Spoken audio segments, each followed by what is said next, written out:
Okay, so this morning I woke up to a Mintemp error, and every time I reset, I get another Mintemp error.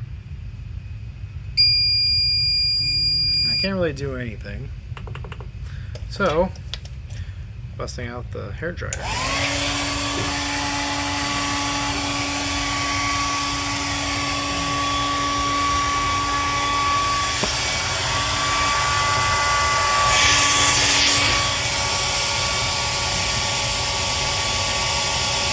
There we go. Please restart.